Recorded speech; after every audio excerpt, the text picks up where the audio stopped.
Hello, my name is Travis Palmer, and I will be discussing the photographer Edward J. Steichen, who was born in Luxembourg in 1879 and would live here in the United States from 1881 until his death.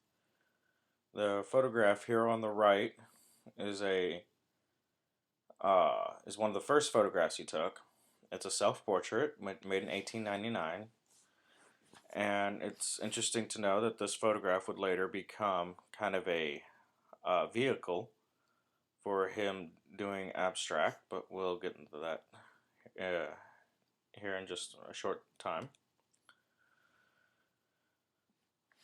Born in, as I said, in Luxembourg and immigrated to the United States in 1881, Steichen would grow up in Michigan and Milwaukee, Wisconsin, and where he would do some of his more memorable photographs, or at least his early ones.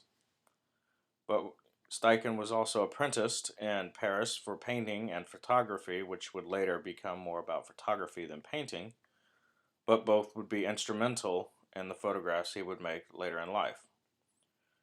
Some of his other photographs that can be seen were made during his service as the head of the photogenic department for the United States Army Air Services during the First World War.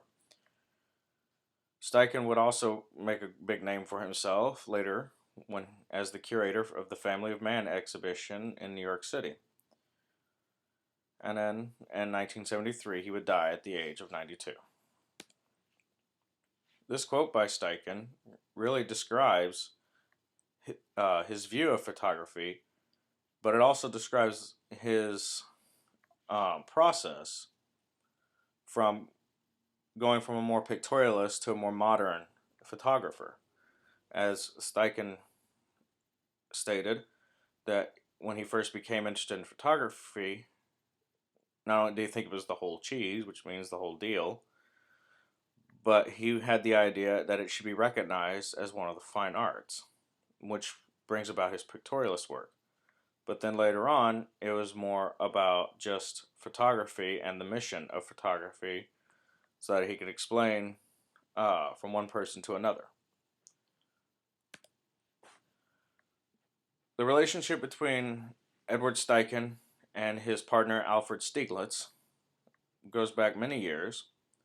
In fact, when Steichen made that photograph that we saw earlier in the presentation, that self-portrait of him, Stieglitz bought that photo for $5, which we may not think is much today, but was a big deal back then.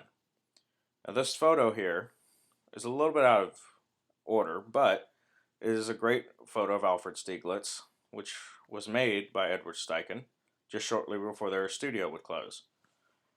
And you'll notice a difference here in just a minute, as this photo is a lot more crisp than the photos that we'll see, such as this one. This softly rendered forest, which was taken outside of Milwaukee just shortly before Steichen would go to Paris, was a favorite subject of his at the time. And this is what we would call a pictorialist work because it looks more like a painting rather than a photograph. And some people can also argue that it is borderlines abstract because unless you really look at it, you have a hard time telling what it is.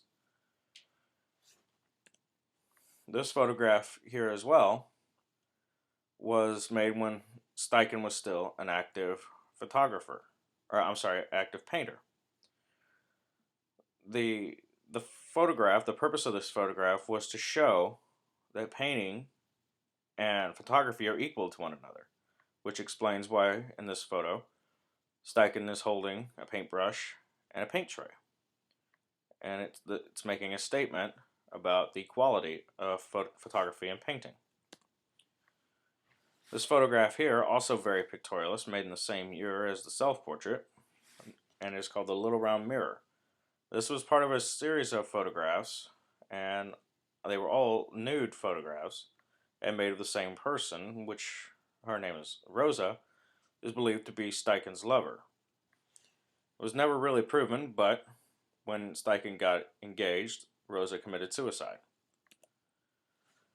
This photograph here of J. Pierpont Morgan was made at the request of the German painter Friedrich Inke, and also very pictorialist. And one of the common things you find with pictorialist work, and Steichen's included, is there are a few, if you look closely enough, there are brush marks throughout the painting, which show that it was altered to look more like a painting rather than a photograph. This photograph here is perhaps one of Steichen's more famous pictorialist works, and it is the Flatiron of New York, made in 1904. The photograph, which is a platinum print, was altered to mimic a painting, and it mimics the artist Whistler, who was a mentor of Steichen's. This photograph here, made in the same year, is also very pictorialist, but one thing that is rare about pictorialist work is the fact that there's color added. And most pictorialists believe that it was more tradition to stick to black and white as opposed to using color. But this was made, this is one of only 3 prints that was made, and it is known as the Pond Moonrise, and also made by Platinum Print. Now, as you can see, there's a major difference between the pictorialist work and this one, which is there's no darkroom manipulation at all, which means what the camera saw is what you get. And judging from the fact that it looks more like a photograph than a painting, even though it's as good as a painting, shows that it's more modern. And there's a little bit more kind of abstract. It's the corner of a studio, and it's a little bit more modern than what we have just previously saw.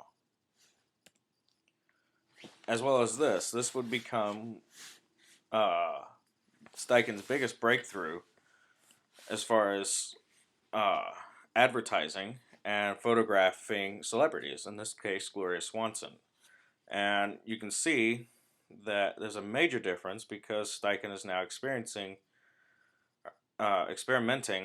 with abstract rather than his pictorialist work, and which appalled Alfred Stieglitz because not so much of his method, but the fact that he was advertising was kind of like Steichen giving in. Whereas instead of making photography out to be a fine art, nothing more, this is more like saying, okay, I give up. It's we can use it for both. This photograph of Princess Yusupov of Russia was made in his second year at Condé Nast as the chief photographer, and this lady is the daughter of the Grand Duchess Xenia Alexandrova. This photograph here is also a lot more abstract, but it also is advertising a pair of shoes, which hence the name Evening Shoes by Vita Moore. The whole purpose of this is to show the shoes as on a grand scale, kind of like a celebrity coming out on stage. And the purpose of this is to kind of make the shoes pop out to the average person. And this photo of Lee Miller wearing the dress is kind of the same concept. We have a celebrity showing off this dress, and it's kind of like what we would see today when a celebrity shows off a product. It would make people want to buy it even more. Now this one here is not really about advertising, but it is celebrity photography, and is one of the things that Steichen would become very known for. This photo, Greta Garbo and John Gilbert, made in 1928, would become a very pivotal photograph for his career. As with this one, Mary Duncan and Lily, 1931. Again, it is more celebrity photography than trying to advertise any particular product. Just celebrity photography. But this one here is definitely more of advertising, and it's advertising soap. And I think what's been really cool to see and experience from Edward Steichen is that over the years, Steichen has been willing to adjust and adapt. He still believes at this time, anyways, that photography is an art, but it can be used for other purposes besides just making it equal to painting. This advertisement is a clear example of that. It's a very beautiful photograph, but it is more uh, advertising than art.